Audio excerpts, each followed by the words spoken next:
Le rugby français est sous le choc après le décès du jeune Louis Fajfrovski dans la foulée d'un match amical disputé avec son club d'Aurillac face à Rodez vendredi soir. C'était le 8 janvier dernier, notre site, avec la volonté assumée de choquer pour mieux alerter, titrait à accent circonflexe, ce jeune Clermontois qu'on a cru mort sur le terrain à accent circonflexe, après le terrible chaos dont avait été victime le jeune ailier clermontois Samuel Ezila sur la pelouse de la U Arena.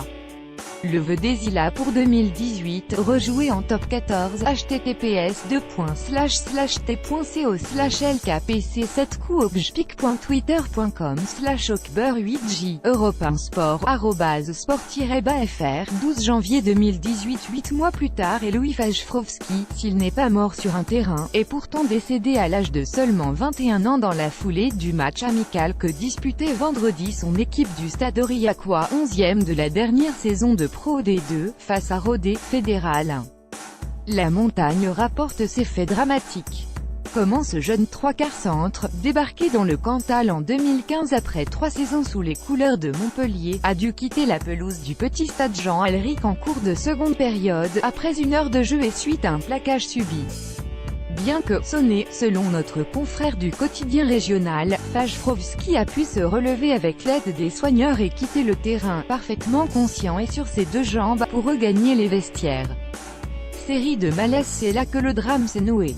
Avec une série de pertes de connaissance, malgré une prise en charge par l'encadrement médical du club cantalou, ainsi que les secours dépêchés sur place, puis un ultime malaise, fatal celui-là, sans que ne puisse être réanimé le joueur, décédé sur les coups de 20 h.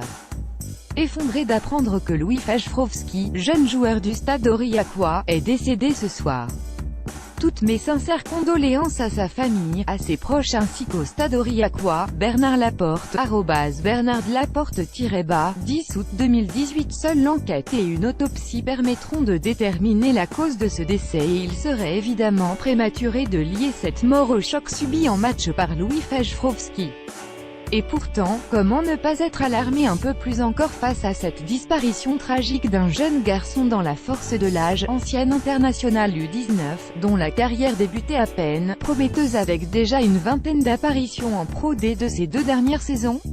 Ce samedi matin, par-delà les mesures annoncées pour lutter contre le fléau des commotions cérébrales, la Fédération française de rugby, FFR, par la voix de son président Bernard Laporte, effondré par la nouvelle, n'a que ses plus sincères condoléances à adresser à la famille et aux proches de Louis Fajfrovski.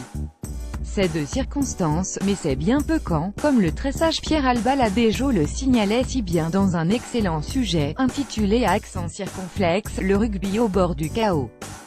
Point d'interrogation. À accent circonflexe, un sport réputé école de la vie est en train de devenir une école de la mort.